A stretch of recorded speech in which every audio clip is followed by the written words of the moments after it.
ನನ್ನ ಮದುವೆಯಾಗಿ ಕೇವಲ 5 ತಿಂಗಳಷ್ಟೇ ಆಗಿತ್ತು. ಈ ಅವಧಿಯಲ್ಲಿ ನನ್ನ ಗಂಡ ವಿಜಯ್ನಲ್ಲಿ ಬಹಳಷ್ಟು ಬದಲಾವಣೆಗಳು ಕಾಣಿಸತೊಡಗಿದವು. ನನಗಿಂತ ತನ್ನ ಅತ್ತಿಗೆ ದೀಪಿಕಾ ಮಾತಿಗೆ ಅವನು ಹೆಚ್ಚು ಮಹತ್ವ ಕೊಡ್ತಿದ್ದ. ಈ ವಿಷಯ ನನಗೆ ಇಷ್ಟವಾಗ್ತಿರಲಿಲ್ಲ. ಮನೆಯಲ್ಲಿ ಸಣ್ಣ ಪುಟ್ಟ ಸಮಸ್ಯೆಗಳಾದರೂ ಅವನು ತನ್ನ ಅತ್ತಿಗೆಯೊಂದಿಗೆ ಚರ್ಚಿಸುತ್ತಿದ್ದ. ನಾನು ಹೇಳುವ ಮುಖ್ಯವಾದ ಮಾತುಗಳನ್ನು ಗಮನಿಸುತ್ತಾ ಇರಲಿಲ್ಲ. ಮೊದಲಿಗೆ ನನಗೆ 20 ವರ್ಷಗಳಿಂದ ಅತ್ತಿಗೆಯ ಜೊತೆ ಇದ್ದಿದ್ದರಿಂದ ಅವರಿಬ್ಬರ ನಡುವೆ ಆತ್ಮೀಯತೆ ಇರುವುದು ಸಹಜ. ಆದರೆ ಹೆಂಡತಿ ಬಂದ ನಂತರ ಆ ಆತ್ಮೀಯತೆ ಸ್ವಲ್ಪ ಕಡಿಮೆಯಾಗುತ್ತದೆ ಎಂದು ಅನಿಸಿತು. ಆದರೆ ವಿಜಯ್ ಮತ್ತು ಅವನ ಅತ್ತಿಗೆಯ ನಡುವಿನ ಆ ನಂಟು ಎಂದಿಗೂ ಕಡಿಮೆಯಾಗುವುದನ್ನು ನಾನು ನೋಡಲೇ ಇಲ್ಲ. ಈಗ ಅದು ಕೇವಲ ಆತ್ಮೀಯತೆಯ ವಿಷಯ ಮಾತ್ರವಲ್ಲ, ಅವರಿಬ್ಬರ ನಡುವೆ ಅದಕ್ಕಿಂತಲೂ ಹೆಚ್ಚಿನದ್ದು ಏನೋ ಇದೆ ಎಂಬ ಅನುಮಾನ ನನಗೆ ಬರತೊಡಗಿತು. ವಿಜಯ್ನ ಅತ್ತಿಗೆ ಎಷ್ಟೊಂದು ಸುಂದರವಾಗಿದ್ದಾಳೆ ಎಂದರೆ ಯಾವ ಪುರುಷನಾದರೂ ಅವಳನ್ನು ನೋಡಿದ ಕೂಡಲೇ ಅವಳ ಸೌಂದರ್ಯಕ್ಕೆ ಮಾರು ಹೋಗುವಷ್ಟು. ಅವಳ ಸೌಂದರ್ಯವೇ ನನಗೆ ಭಯ ಹುಟ್ಟಿಸಿತು. ನನ್ನ ಗಂಡ ವಿಜಯ್ ಕೂಡ ಅದೇ ಕಾರಣದಿಂದ ಅವಳಿಂದ ದೂರವಾಗಲು ಸಾಧ್ಯವಾಗುತ್ತಿಲ್ಲ ಎಂದು ನಾನು ನಂಬತೊಡಗಿದೆ. ಒಂದು ದಿನ ಬೆಳಗ್ಗೆ ಎದ್ದಾಗ ವಿಜಯ್ ತನ್ನ ಅತ್ತಿಗೆಯ ಕೋಣೆಯಿಂದ ಹೊರಬರುತ್ತಿರುವುದನ್ನು ನಾನು ನೋಡಿದೆ. ನನ್ನನ್ನು ನೋಡುತ್ತಿದ್ದಂತೆಯೇ ಅವನು ಗಾಬರಿಗೊಂಡು ಬೇಗನೆ ತನ್ನ ಕೋಣೆಗೆ ಹೋಗಿ ನೇರವಾಗಿ ಸ್ನಾನಗೃಹಕ್ಕೆ ನುಗ್ಗಿದ. ಅವನು ಬೆಳಿಗ್ಗೆಯೇ ಅತ್ತಿಗೆಯ ಕೋಣೆಗೆ ಹೋಗಿ ಏನು ಮಾಡುತ್ತಿದ್ದಾನೆ ಎಂಬುವುದು ನನಗೆ ಅರ್ಥವಾಯಿತು. ಅದಕ್ಕಾಗಿಯೇ ಸ್ನಾನ ಮಾಡಲು ಬಾತ್ರೂಮ್ಗೆ ಹೋಗಿದ್ದಾನೆ ಎಂದುಕೊಂಡೆ. ನಾನು ತಕ್ಷಣ ಸ್ನಾನಗೃಹದ ಬಾಗಿಲನ್ನು ಜೋರಾಗಿ ಬಡಿದು ಹೀಗೆ ಹೇಳತೊಡಗಿದೆ, ಈಗ ಅವನು ನನ್ನನ್ನು ಬಿಟ್ಟು ಬಿಡಬಹುದು, ಅವನಿಗೆ ನನ್ನ ಅಗತ್ಯವೇ ಇಲ್ಲವೋ ಎಂಬ ಭಯ ನನ್ನೊಳಗೆ ಹೆಚ್ಚಾಗತೊಡಗಿತು. ಅವನ ಜೀವನದಲ್ಲಿ ಅಷ್ಟು ಸುಂದರವಾದ ಮಹಿಳೆ ಇರುವಾಗ ನನ್ನಂತಹ ಸಾಮಾನ್ಯ ಹುಡುಗಿ ಅವನಿಗೆ ಏನು ಅಗತ್ಯ ಎಂದು ನಾನು ಯೋಚಿಸುತ್ತಿದ್ದೆ. ವಿಜಯ್ನ ಬಗ್ಗೆ ಯೋಚಿಸುತ್ತಾ ನಾನು ತುಂಬ ನಿರಾಶೆಗೆ ಒಳಗಾದೆ. ನನ್ನ ಕುಟುಂಬದವರು ನನ್ನ ಸ್ಥಿತಿಯನ್ನು ನೋಡಿ ಬಹಳಷ್ಟು ದುಃಖಪಟ್ಟರು. ನನ್ನ ತಂಗಿ ಮಾಯಾಳ ಮದುವೆಯು ಹತ್ತಿರವಾಗುತ್ತಿದ್ದ ಕಾರಣ ಮನೆಯಲ್ಲಿ ಮದುವೆಯ ಸಿದ್ಧತೆಗಳು ಆರಂಭವಾದವು. ಮಾಯಾಳ ಮದುವೆಗೆ ಇನ್ನು 2 ತಿಂಗಳು ಮಾತ್ರ ಬಾಕಿ ಇತ್ತು. ಅಪ್ಪ ಕೂಡ 2 ತಿಂಗಳ ರಜೆ ತೆಗೆದುಕೊಂಡು ಮನೆಗೆ ಬಂದರು. ಮಾಯಾಳ ಮದುವೆಯ ನಂತರ ನನ್ನ ಅತ್ತೆ ಮಾವನ ಮನೆಗೆ ಹೋಗಿ ವಿಜಯ್ನೊಂದಿಗೆ ಕೊನೆಯ ಬಾರಿಗೆ ಮಾತನಾಡುವುದಾಗಿ ಅವರು ನನಗೆ ಹೇಳಿದರು. ಒಂದು ವೇಳೆ ಅವನು ನನ್ನನ್ನು ಒಪ್ಪಿಕೊಳ್ಳಲು ಸಿದ್ಧನಾಗದಿದ್ದರೆ ವರದಕ್ಷಿಣೆ ಕಿರುಕುಳದ ಪ್ರಕರಣ ದಾಖಲಿಸಿ ಅವರನ್ನು ಜೈಲಿಗೆ ಕಳುಹಿಸುವುದಾಗಿ ಹೇಳಿದರು. ಆದರೆ ನನಗೆ ಹಾಗಾಗುವುದು ಇಷ್ಟವಿರಲಿಲ್ಲ. ದಿನಗಳು ಕಳೆಯುತ್ತಾ ಮಾಯಾಳ ಮದುವೆಯ ದಿನ ಸಮೀಪಿಸುತ್ತಿತ್ತು. ನಾನು ತವರು ಮನೆಗೆ ಬಂದು 5 ತಿಂಗಳು ಕಳೆದಿದ್ದವು. ಮದುವೆಗೆ ಇನ್ನೂ 20 ದಿನ ಮಾತ್ರ ಉಳಿದಿದ್ದವು. ಮದುವೆಯ ಆಮಂತ್ರಣ ಪತ್ರಿಕೆಗಳನ್ನು ಹಂಚುವುದು ಆರಂಭವಾಗಿತ್ತು. ಒಂದು ದಿನ ನಾನು ವಿಜಯ್ಗೆ ಕರೆ ಮಾಡಿ, ವಿಜಯ್, ನೀನು ಮದುವೆಗೆ ಬರುತ್ತೀಯಾ ಎಂದು ಕೇಳಿದೆ. ಅದಕ್ಕೆ ಅವನು, ಯಾರ ಮದುವೆ ಅನ್ನೋದು ನನಗೆ ಇನ್ನೂ ಗೊತ್ತಿಲ್ಲ ಎಂದ. ನಾನು, ಮಾಯಾಳ ಮದುವೆ 6ನೇ ತಾರೀಕು ಇದೆ ಎಂದೆ. ಅದಕ್ಕೆ ವಿಜಯ್, ಹೌದಾ, ಆದರೆ ನಿಮ್ಮ ಮನೆಯಿಂದ ಯಾರೂ ನನಗೆ ತಿಳಿಸ್ಲಿಲ್ವಲ್ಲ, ಮದುವೆಯ ಆಹ್ವಾನ ಪತ್ರಿಕೆಯನ್ನು ಕಳಿಸ್ಲಿಲ್ಲ, ಹಾಗಿದ್ದಾಗ ನಾನು ಹೇಗೆ ಬರಲಿ ಎಂದ. ನಾನು, ನೀವು ನಮ್ಮ ಮನೆಯ ಅಳಿಯ, ನಿಮಗೆ ಕಾರ್ಡ್ ಬರದಿದ್ದರೆ ಮದುವೆಗೆ ಬರಬೇಕು ಎಂದೆ. ಅದಕ್ಕೆ ವಿಜಯ್, ನಿಮ್ಮ ಮನೆಯವರು ನನ್ನನ್ನು ತಮ್ಮ ಅಳಿಯ ಎಂದು ಭಾವಿಸಿದ್ದರೆ ಖಂಡಿತವಾಗಿಯೂ ನನಗೆ ತಿಳಿಸುತ್ತಿದ್ದರು, ಇಲ್ಲವಾದರೆ ನಿನ್ನ ಅಪ್ಪ ಅಥವಾ ಅಮ್ಮ ಆದರೂ ನನಗೆ ಕರೆ ಮಾಡ್ತಿದ್ರು ಎಂದ. ಆಗ ನಾನೇ ಈಗ ನಿಮಗೆ ಹೇಳುತ್ತಿದ್ದೇನೆ ಅಲ್ವಾ, ಅದು ಸಾಕಾಗುವುದಿಲ್ವೇ ಎಂದು ಕೇಳಿದೆ. ಅದಕ್ಕೆ ವಿಜಯ್, ಸರಿ, ಮದುವೆಯ ದಿನ ನಾನು ಅಲ್ಲಿಗೆ ಬರುತ್ತೇನೆ ಎಂದು ಹೇಳಿದ. ಮಾಯಾಳ ಮದುವೆಯ ದಿನ ಬೆಳಗ್ಗೆ ಎದ್ದು ನಾನು ಗುಲಾಬಿ ಬಣ್ಣದ ಸೀರೆಯನ್ನು ಧರಿಸಿದೆ. ಆ ಸೀರೆಯನ್ನು ವಿಜಯ್ನೇ ನನಗೆ ಉಡುಗೊರೆಯಾಗಿ ಕೊಟ್ಟಿದ್ದ. ಅವನಿಗೆ ಎಲ್ಲಕ್ಕಿಂತ ಆ ಸೀರೆ ತುಂಬ ಇಷ್ಟ.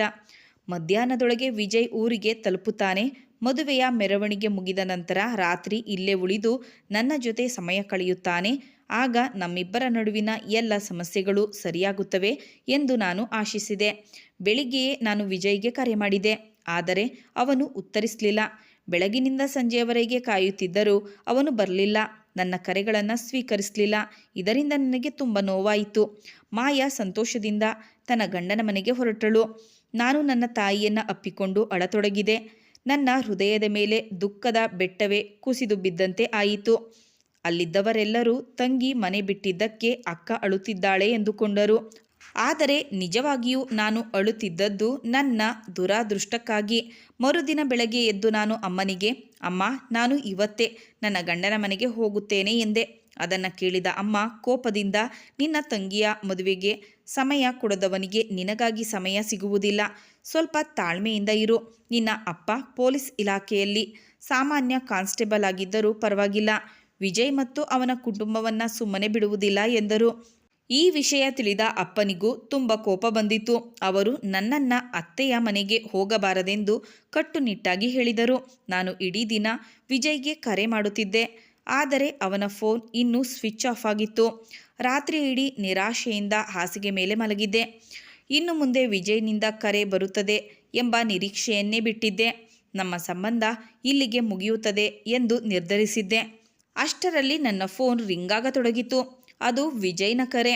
ನಾನು ಏನನ್ನೂ ಯೋಚಿಸದೆ ತಕ್ಷಣ ಕರೆಯನ್ನು ಸ್ವೀಕರಿಸಿದೆ. ಅತ್ತ ವಿಜಯ್ ಅಳುತ್ತಾ, ಪ್ರಿಯಾ, ಎಲ್ಲವೂ ಮುಗಿದು ಹೋಯಿತು ಎಂದ. ನಾನು, ಇಲ್ಲ ವಿಜಯ್, ಇನ್ನೂ ಏನೂ ಮುಗಿದಿಲ್ಲ. ನೀನು ಬಂದು ನನ್ನನ್ನು ಕರೆದುಕೊಂಡು ಹೋದರೆ ನಮ್ಮ ಸಂಬಂಧ ಮತ್ತೆ ಸರಿಯಾಗುತ್ತದೆ ಎಂದೆ. ಅದಕ್ಕೆ ವಿಜಯ್, ಪ್ರಿಯಾ, ನಾನು ನಮ್ಮ ಸಂಬಂಧದ ಬಗ್ಗೆ ಹೇಳುತ್ತಿಲ್ಲ ಎಂದು ಮತ್ತೆ ಅಳತೊಡಗಿದ. ನಾನು, ಏನಾಯಿತು, ನೀವು ಮತ್ತೆ ಏಕೆ ಇಷ್ಟು ಅಳುತ್ತಿದ್ದೀರಿ ಎಂದು ಕೇಳಿದೆ. ಅವನು, ನಿನ್ನೆ ರಾತ್ರಿ ಅಣ್ಣ ಮತ್ತು ಅತ್ತಿಗೆಗೆ ಅಪಘಾತವಾಗಿದೆ. ಅಣ್ಣ ಸ್ಥಳದಲ್ಲೇ ಮೃತಪಟ್ಟಿದ್ದಾರೆ. ಅತ್ತಿಗೆ ಆಸ್ಪತ್ರೆಯಲ್ಲಿ ಸಾವು ನೋವಿನ ಮಧ್ಯೆ ಹೋರಾಡುತ್ತಿದ್ದಾರೆ ಎಂದ. ಅವನ ಬಾಯಿಂದ ಈ ಮಾತುಗಳನ್ನು ಕೇಳುತ್ತಿದ್ದಂತೆಯೇ ನನ್ನ ಉಸಿರೇ ನಿಂತಂತೆ ಆಯಿತು. ನಾನು, ನೀವೇನು ಚಿಂತೆ ಮಾಡಬೇಡಿ, ನಾನು ಈಗಲೇ ಬರುತ್ತಿದ್ದೇನೆ ಎಂದು ಹೇಳಿ ಫೋನನ್ನು ಕಟ್ ಮಾಡಿದೆ. ಈ ವಿಷಯವನ್ನು ನಮ್ಮ ಮನೆಯವರಿಗೆ ತಿಳಿಸಿದಾಗ ಎಲ್ಲರೂ ಬೆಚ್ಚಿಬಿದ್ದರು. ನನ್ನ ಕಾರಣದಿಂದಲೇ ನಮ್ಮ ಮನೆಯವರು ವಿಜಯ್ನ ಅಣ್ಣ ಮತ್ತು ಅತ್ತಿಗೆಯ ಬಗ್ಗೆ ತಪ್ಪು ಅಭಿಪ್ರಾಯ ಬೆಳೆಸಿಕೊಂಡಿದ್ದರು. ಅಪಘಾತದ ವಿಷಯವನ್ನು ನಾನು ಮನೆಯಲ್ಲಿ ಹೇಳುತ್ತಿದ್ದಂತೆಯೇ ಎಲ್ಲರಿಗೂ ಅವರ ಬಗ್ಗೆ ಇದ್ದ ಕೋಪ ಕರಗಿ ಅದರ ಬದಲಿಗೆ ಕರುಣೆ ಮೂಡಿತು. ಅಪ್ಪ ತಕ್ಷಣವೇ ನನ್ನ ತಮ್ಮ ರೋಹಿತ್ಗೆ ಆಗ್ರಾಕ್ಕೆ ಹೋಗಲು ಒಂದು ವಾಹನವನ್ನು ಬುಕ್ ಮಾಡಲು ಹೇಳಿದರು. ಮರುದಿನ ಬೆಳಗ್ಗೆ ನಾವು ಆಗ್ರಾದ ಆಸ್ಪತ್ರೆಗೆ ತಲುಪಿದೆವು. ನನ್ನ ಅತ್ತಿಗೆ ದೀಪಿಕಾ ತುಂಬ ನಾಜೂಕಾದ ಸ್ವಭಾವದವಳಾಗಿದ್ದಳು. ಅವರಿಗೆ ಅನೇಕ ವರ್ಷಗಳಿಂದ ಮಕ್ಕಳಾಗಿರಲಿಲ್ಲ. ಹಲವು ರೀತಿಯ ಚಿಕಿತ್ಸೆಯನ್ನು ಮಾಡಿಸಿಕೊಂಡರೂ ಫಲ ಸಿಗಲಿಲ್ಲ. ಕೊನೆಗೆ ದೇವರ ಅನುಗ್ರಹಕ್ಕಾಗಿ ದೇವಾಲಯಗಳಿಗೆ ಹೋಗುತ್ತಿದ್ದರು. 2 ದಿನಗಳ ಹಿಂದೆ ಅವರು ದೇವಾಲಯದಲ್ಲಿ ಹರಕೆ ತೀರಿಸಿ ಹಿಂತಿರುಗುತ್ತಿದ್ದಾಗ ಮಧ್ಯದಲ್ಲಿ ಅವರ ಕಾರಿಗೆ ಭೀಕರ ಅಪಘಾತವಾಯಿತು. ನನ್ನ ದೊಡ್ಡ ಮಾವ ಸ್ಥಳದಲ್ಲೇ ಮೃತಪಟ್ಟರು. ಅವರ ಅಂತ್ಯಕ್ರಿಯೆಯೂ ಆಗಲೇ ಮುಗಿದಿತ್ತು. ನನ್ನ ಅತ್ತಿಗೆ ಕೋಮಾದಲ್ಲಿದ್ದರು. ಕೆಲವು ದಿನಗಳ ಕಾಲ ಅವರಿಗೆ ಚಿಕಿತ್ಸೆ ಮುಂದುವರಿಯಿತು. ನನ್ನ ಮನೆಯವರು ಊರಿಗೆ ಹಿಂತಿರುಗಿದರು. ಅತ್ತಿಗೆಯ ಜೊತೆ ಆಸ್ಪತ್ರೆಯಲ್ಲಿ ಉಳಿದದ್ದು ನಾನು ಮಾತ್ರ. ನನ್ನ ಗಂಡ ವಿಜಯ್ ಬೆಳಗ್ಗೆ ಕಚೇರಿಗೆ ಹೋಗಿ ಸಂಜೆ ಕೆಲಸ ಮುಗಿಸಿದ ಬಳಿಕ ಆಸ್ಪತ್ರೆಗೆ ಬಂದು ಮತ್ತೆ ಮನೆಗೆ ಹೋಗುತ್ತಿದ್ದ. ನಾನು ಮಾತ್ರ ಹಗಲು ರಾತ್ರಿ ಅತ್ತಿಗೆಯ ಸೇವೆಯಲ್ಲಿ ನಿರತಳಾಗಿದ್ದೆ. ಆಸ್ಪತ್ರೆಯೇ ನನ್ನ ಮನೆಯಾಗಿ ಹೋಗಿತ್ತು. ನಾನು ಮಾಡುತ್ತಿದ್ದ ಸೇವೆಯನ್ನು ನೋಡಿ ವಿಜಯ್ನ ಮನಸ್ಸಿನಲ್ಲಿ ನನ್ನ ಮೇಲಿನ ಪ್ರೀತಿ ಮತ್ತಷ್ಟು ಹೆಚ್ಚಾಯಿತು. 1 ತಿಂಗಳ ನಂತರ ಅತ್ತಿಗೆಯ ಆರೋಗ್ಯ ಸ್ವಲ್ಪ ಸುಧಾರಿಸಿತು. ಅವರಿಗೆ ಪ್ರಜ್ಞೆ ಬಂತು. ತಮ್ಮ ಗಂಡ ಮೃತಪಟ್ಟಿರುವ ವಿಷಯವೂ ತಿಳಿಯಿತು. ಆದರೆ ಯಾರೊಂದಿಗೂ ಮಾತನಾಡುವ ಸ್ಥಿತಿಯಲ್ಲಿ ಅವರು ಇರಲಿಲ್ಲ. 2 ತಿಂಗಳ ನಂತರ ಅವರನ್ನು ಆಸ್ಪತ್ರೆಯಿಂದ ಬಿಡುಗಡೆ ಮಾಡಲಾಯಿತು. ಅವರು ಮನೆಗೆ ಬಂದರು. ನಮ್ಮ ಅತ್ತೆ ಮಾವ ಇಬ್ಬರು ನಮ್ಮ ಮದುವೆಯ ಮುಂಚೆಯೇ ಹಲವು ವರ್ಷಗಳ ಹಿಂದೆ ನಿಧನರಾಗಿದ್ದರು. ನಾನು ಈ ಮನೆಗೆ ಸೊಸೆಯಾಗಿ ಬಂದಾಗ ಮನೆಯಲ್ಲಿ ವಿಜಯ್, ಅವರ ಅಣ್ಣ ಮತ್ತು ಅತ್ತಿಗೆ ದೀಪಿಕಾ ಮಾತ್ರ ಇದ್ದರು. ಆಗ ದೀಪಿಕಾ ಮನೆಯ ಎಲ್ಲ ಜವಾಬ್ದಾರಿಗಳನ್ನು ನೋಡಿಕೊಳ್ಳುವ ಗೃಹಿಣಿಯಾಗಿದ್ದರು. ಆದರೆ ಈಗ ಅದೇ ದೀಪಿಕಾ ತುಂಬ ದುರ್ಬಲಳಾಗಿದ್ದರು. ಯಾರ ಸಹಾಯವಿಲ್ಲದೆ ಏನನ್ನೂ ಮಾಡಲಾಗದ ಸ್ಥಿತಿಯಲ್ಲಿದ್ದರು. ಅವರ ಎಲ್ಲ ಒಳ್ಳೆಯದು ಕೆಟ್ಟದನ್ನು ನೋಡಿಕೊಳ್ಳುವ ಹೊಣೆ ನನ್ನ ಮೇಲೆ ಬಂತು. ಹೀಗೆ ನಿಧಾನವಾಗಿ 3 ತಿಂಗಳುಗಳು ಕಳೆದವು. ಅತ್ತಿಗೆಯ ಆರೋಗ್ಯ ಇನ್ನಷ್ಟು ಸುಧಾರಿಸಿತು. ಆದರೂ ಅವರು ಇನ್ನು ಯಾರೊಂದಿಗೂ ಮಾತನಾಡುತ್ತಿರಲಿಲ್ಲ. ಅವರಿಗೆ ಹತ್ತಿರದ ಸಂಬಂಧಿಕರು ಇಲ್ಲದ ಕಾರಣ ಅವರ ಎಲ್ಲ ಸೇವೆಯನ್ನು ನಾನೇ ಮಾಡಬೇಕಾಗುತ್ತಿತ್ತು. ಆ ಸಮಯದಲ್ಲೇ ನಾನು ಗರ್ಭಿಣಿಯಾಗಿರುವುದು ತಿಳಿಯಿತು. ಈ ವಿಷಯವನ್ನು ಮೊದಲು ವಿಜಯ್ನೊಂದಿಗೆ ಹಂಚಿಕೊಂಡೆ. ಅವರು ತುಂಬ ಸಂತೋಷಪಟ್ಟರು. ತಕ್ಷಣವೇ ಅತ್ತಿಗೆಯ ಬಳಿ ಹೋಗಿ ಅವರ ಕೈ ಹಿಡಿದು ಮುತ್ತಿಟ್ಟು ಈ ಸಂತಸದ ಸುದ್ದಿಯನ್ನು ತಿಳಿಸಿದರು. ಅತ್ತಿಗೆ ಮಾತನಾಡಲು ಸಾಧ್ಯವಾಗದಿದ್ದರೂ ಅವರ ಮುಖದಲ್ಲಿ ಒಂದು ಸಣ್ಣ ನಗು ಮೂಡಿತು. ಅದನ್ನು ನೋಡಿ ಅವರು ಕೂಡ ನಮ್ಮ ಸಂತೋಷದಲ್ಲಿ ಪಾಲ್ಗೊಂಡಿದ್ದಾರೆ ಎಂದು ನನಗೆ ಅನಿಸಿತು. ಹೀಗೆ ದಿನಗಳು ಕಳೆಯುತ್ತಾ ಹೋದವು. ನನಗೆ 8ನೇ ತಿಂಗಳು ಆರಂಭವಾಯಿತು. ಈ ಸಮಯದಲ್ಲಿ ನಾನು ಒಂದು ವಿಷಯವನ್ನು ಗಮನಿಸಿದೆ. ವಿಜಯ್ ಮತ್ತೆ ತನ್ನ ಅತ್ತಿಗೆಯ ಕಡೆ ಹೆಚ್ಚು ಗಮನ ಕೊಡಲು ಆರಂಭಿಸಿದ್ದ. ನಾನು ಗರ್ಭಿಣಿಯಾಗಿದ್ದ ಕಾರಣ ಮನೆಯ ಎಲ್ಲ ಕೆಲಸಗಳನ್ನು ಮೊದಲಿನಂತೆ ಸರಿಯಾಗಿ ಮಾಡಲು ಸಾಧ್ಯವಾಗ್ತಿರಲಿಲ್ಲ. ವಿಜಯ್ ಕಚೇರಿಯಿಂದ ಮನೆಗೆ ಬಂದ ನಂತರ ನಾನು ಹೆಚ್ಚಿನ ಸಮಯ ನನ್ನ ಕೋಣೆಯಲ್ಲೇ ಇರುತ್ತಿದ್ದೆ.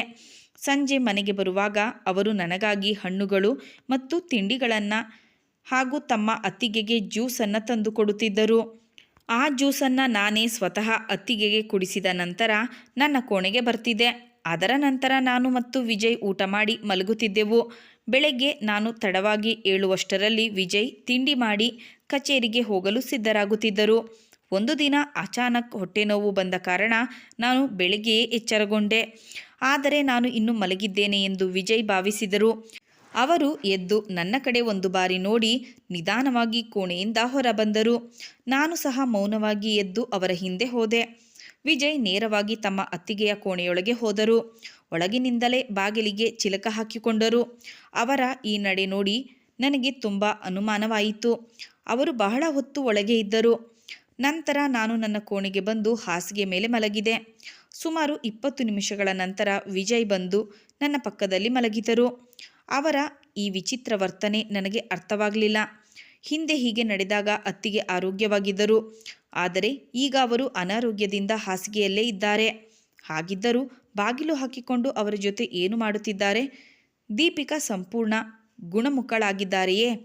ನನ್ನ ಮುಂದೆ ಮಾತ್ರ ಆರೋಗ್ಯದ ನಾಟಕವಾಡುತ್ತಿದ್ದಾರೆಯೇ? ನನ್ನ ಕಣ್ಣಿಗೆ ಮಣ್ಣೆರಚಿ ಇಬ್ಬರೂ ತಮ್ಮ ಸಂಬಂಧವನ್ನು ಮುಂದುವರಿಸುತ್ತಿದ್ದಾರೆಯೇ? ಈ ಯೋಚನೆಗಳಿಂದ ಹಲವು ದಿನಗಳು ನನಗೆ ನಿದ್ರೆಯೇ ಬರಲಿಲ್ಲ. ವಿಜಯ್ನ ಮೇಲೆ ಮತ್ತೆ ದ್ವೇಷ ಹುಟ್ಟತೊಡಗಿತು. ಪ್ರತಿ ರಾತ್ರಿ ನಾನು ಮಲಗಿದ ನಂತರ ವಿಜಯ್ ಅತ್ತಿಗೆಯ ಕೋಣೆಗೆ ಹೋಗಿ ಬಾಗಿಲು ಹಾಕಿಕೊಂಡು ಅರ್ಧ ಗಂಟೆಗಳ ನಂತರ ಹೊರಬಂದು ನನ್ನ ಪಕ್ಕದಲ್ಲಿ ಮಲಗುತ್ತಿದ್ದರು. ನನ್ನ ಹೆರಿಗೆಗೆ ಇನ್ನು 20 ದಿನ ಮಾತ್ರ ಬಾಕಿ ಇತ್ತು. ಇನ್ನು ಇವರಿಬ್ಬರ ಈ ವರ್ತನೆಯನ್ನು ಮುಂದುವರಿಯಲು ಬಿಡಬಾರದು ಎಂದು ನಾನು ನಿರ್ಧರಿಸಿದೆ. ಪೂರ್ಣ ಗರ್ಭಿಣಿಯಾಗಿದ್ದರಿಂದ ಸಾಮಾನ್ಯವಾಗಿ ನಾನು ಕೋಣೆಯಿಂದ ಹೊರಗೆ ಬರ್ತಿರಲಿಲ್ಲ. ಆದರೆ ಹೆರಿಗೆ ಆಗುವ ಮೊದಲು ಇವರಿಬ್ಬರನ್ನು ರೆಡ್ ಹ್ಯಾಂಡ್ ಆಗಿ ಹಿಡಿಯಬೇಕು ಎಂದು ತೀರ್ಮಾನಿಸಿದೆ. ಎಂದಿನಂತೆ ಒಂದು ಸಂಜೆ ವಿಜಯ್ ಮನೆಗೆ ಬಂದಾಗ ನನಗಾಗಿ ಹಣ್ಣು ಮತ್ತು ತಿಂಡಿಗಳನ್ನು ಮತ್ತು ಅತ್ತಿಗೆಗಾಗಿ ಜ್ಯೂಸನ್ನು ತಂದಿದ್ದರು. ಜ್ಯೂಸ್ ನನ್ನ ಕೈಗೆ ನೀಡಿ ದಯವಿಟ್ಟು ಅತ್ತಿಗೆಗೆ ಕುಡಿಸು, ನಂತರ ನಾವು ಇಬ್ಬರು ಸೇರಿ ಊಟ ಮಾಡೋಣ ಎಂದರು. ನಾನು ಇವತ್ತು ನೀವೇ ಹೋಗಿ ಅವರಿಗೆ ಜ್ಯೂಸ್ ಕೊಡಿ, ನನಗೆ ಆರೋಗ್ಯ ಸರಿಯಿಲ್ಲ ಎಂದು ಹೇಳಿ ಅವರ ಮುಂದೆಯೇ ಹಾಸಿಗೆ ಮೇಲೆ ಮಲಗಿದೆ. ಅವರು ಜ್ಯೂಸ್ ತೆಗೆದುಕೊಂಡು ಅತ್ತಿಗೆಯ ಕೋಣೆಗೆ ಹೋದರು. ಎಂದಿನಂತೆ ಒಳಗಿನಿಂದ ಬಾಗಿಲು ಹಾಕಿಕೊಂಡರು. ಸುಮಾರು 15 ನಿಮಿಷಗಳ ನಂತರ ಹೊರಬಂದರು. ಅವರ ಕೈಯಲ್ಲಿದ್ದ ಗ್ಲಾಸ್ ಖಾಲಿಯಾಗಿತ್ತು. ಅವರು ನನ್ನ ಕೋಣೆಗೆ ಬರುತ್ತಿರುವುದನ್ನು ಕಂಡು ನಾನು ಮತ್ತೆ ಮಲಗಿರುವಂತೆ ನಟಿಸಿದೆ. ವಿಜಯ್, ಇನ್ನೂ ಮಲಗಿದ್ದೀಯಾ?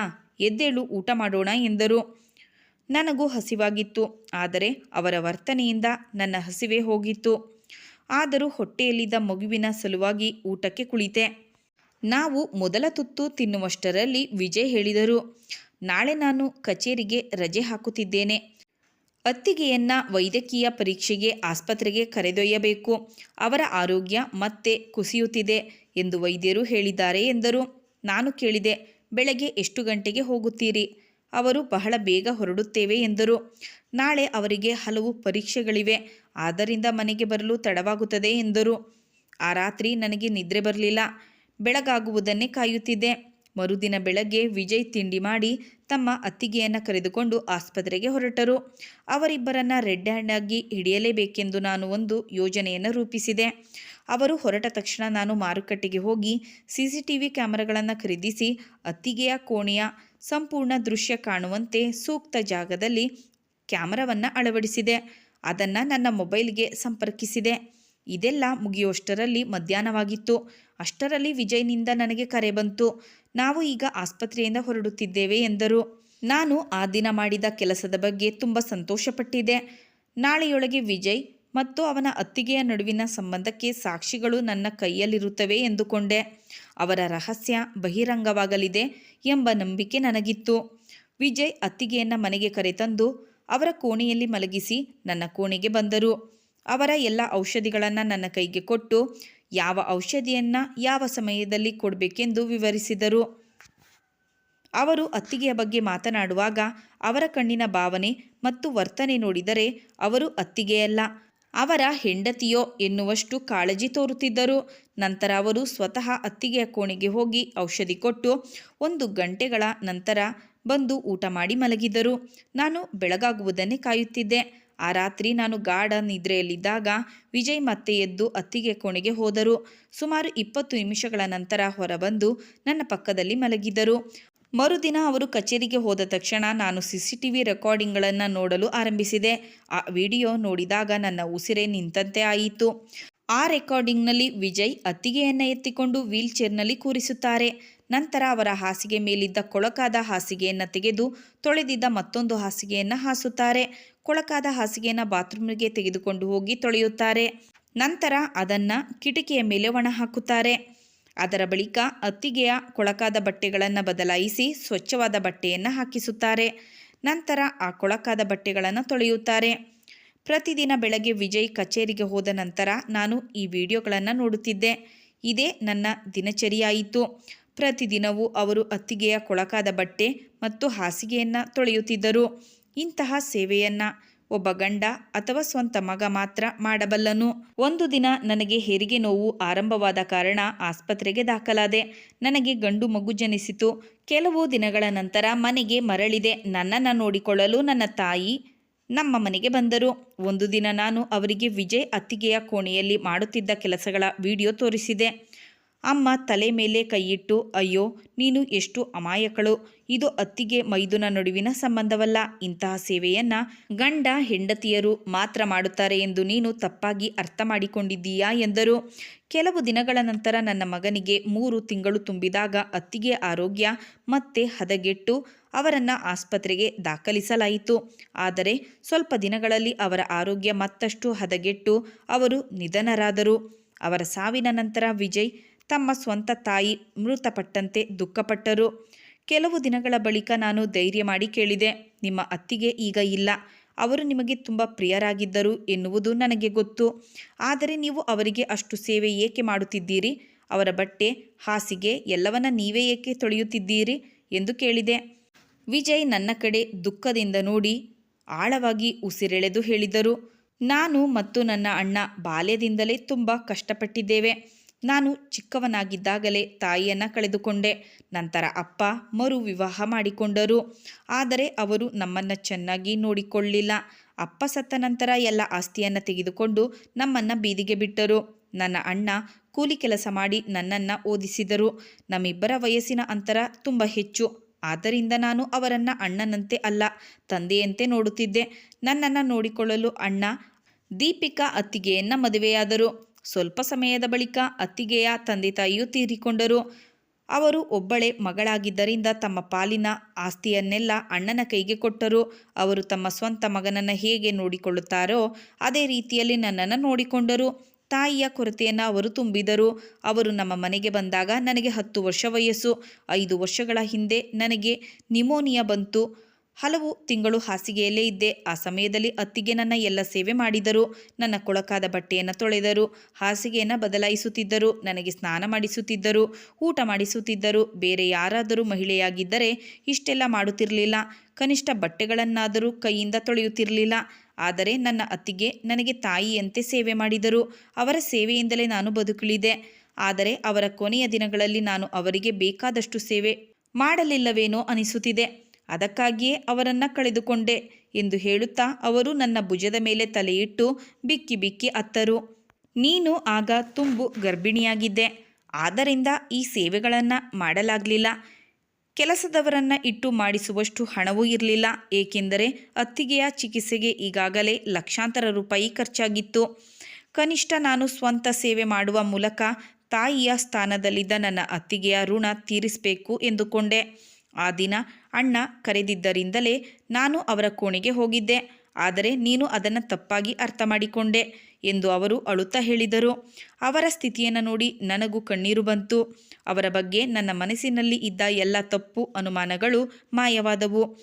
ನಾನು ನನ್ನ ಗಂಡನನ್ನು ಸ್ವಲ್ಪ ನಂಬಿ ಸಮಾಧಾನದಿಂದ ಯೋಚಿಸಿದ್ದರೆ ಪರಿಸ್ಥಿತಿ ಇಷ್ಟು ದೂರ ಬರ್ತಿರಲಿಲ್ಲ ಎಂದು ನನಗೆ ಅರಿವಾಯಿತು. ಹೀಗೆ ನಾನು ಅವರನ್ನು ಅನುಮಾನಿಸಿದ್ದಕ್ಕೆ ನನಗೆ ನಾಚಿಕೆಯಾಯಿತು. ವಿಜಯ್ನಂತಹ ಗಂಡ ಸಿಕ್ಕಿರುವುದು ನನ್ನ ಅದೃಷ್ಟವೆಂದು ಭಾವಿಸಿದೆ. ತಕ್ಷಣವೇ ನನ್ನ ತಾಯಿಗೆ ಕರೆ ಮಾಡಿ ನಡೆದುದನ್ನೆಲ್ಲ ಹೇಳಿ ಇನ್ನು ಮುಂದೆ ನಾನು ವಿಜಯ್ ಬಿಟ್ಟು ಬರುವುದಿಲ್ಲ ಎಂದು ತಿಳಿಸಿದೆ. ಅನುಮಾನ ಮನುಷ್ಯನ ಆಲೋಚನೆಗಳನ್ನು ತಪ್ಪು ದಾರಿಗೆ ಕೊಂಡೊಯ್ಯುತ್ತದೆ, ಸತ್ಯವನ್ನು ಅರಿಯಲು ಅವಕಾಶ ನೀಡುವುದಿಲ್ಲ. ಆದ್ದರಿಂದ ಯಾವುದೇ ಸಮಸ್ಯೆ ಬಂದಾಗ ಸಂಪೂರ್ಣ ವಿಚಾರ ತಿಳಿಯದೆ ತಪ್ಪು ಕಲ್ಪನೆಗಳಿಗೆ ಒಳಗಾಗಬಾರದು. ಸ್ನೇಹಿತರೆ, ಈ ಕಥೆಯಲ್ಲಿ ಪ್ರಿಯಾಳ ಬಗ್ಗೆ ನಿಮ್ಮ ಅನಿಸಿಕೆಯನ್ನು ಕಮೆಂಟ್ ಮೂಲಕ ತಿಳಿಸಿ. ಇನ್ನೊಂದು ಕಥೆಯೊಂದಿಗೆ ಮತ್ತೆ ಭೇಟಿಯಾಗೋಣ. ಕಥೆಯನ್ನು ಕೇಳಿದ ತಮಗೆಲ್ಲರಿಗೂ ಧನ್ಯವಾದಗಳು. Thanks for watching.